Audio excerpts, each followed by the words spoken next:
So today I wanted to speak about the dangers of criticism, and this is on the back end of Communion America. After all of us were pulling in the same direction, we felt that we were all in unity.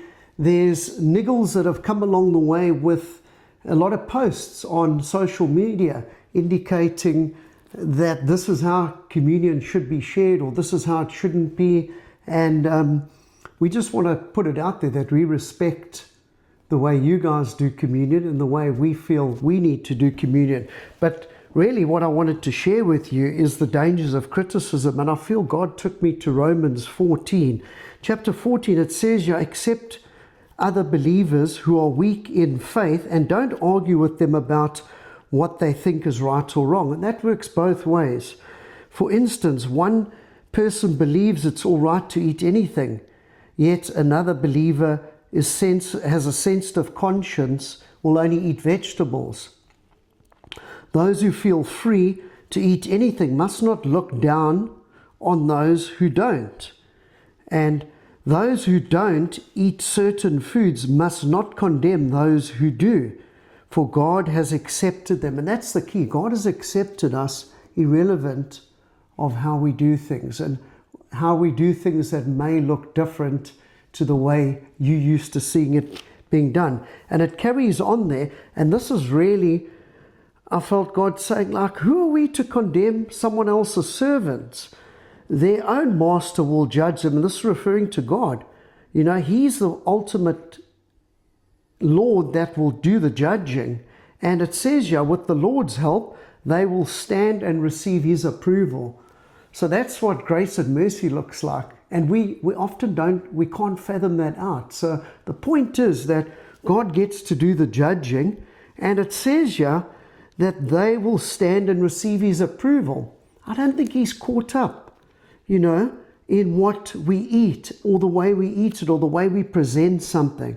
It's really a heart thing. And in the same way, some think one day is more holy than the other, while others think every day is alike.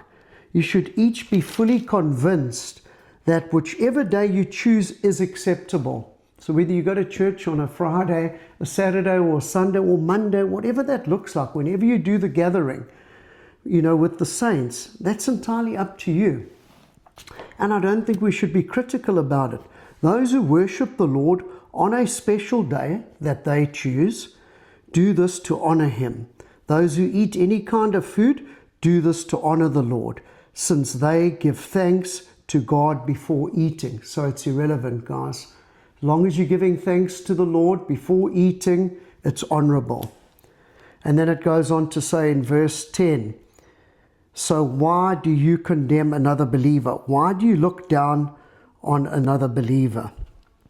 And then it goes on, it says here in verse 12, yes, each of us will give a personal account to God. So let's stop condemning each other.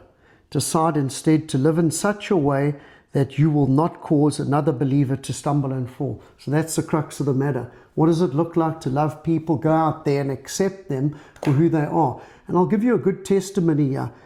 When I walked into the church that we were part of in Belito in 2013, they accepted me. They really stood by, come as you are. They weren't trying to change my way of thinking or give me a behavior modification program, but all they did was they showered me with love, and that helps people walk into freedom. Getting into this disunity and arguing about things that are pretty irrelevant, it never ends well. So the charge for today is go out there and love people.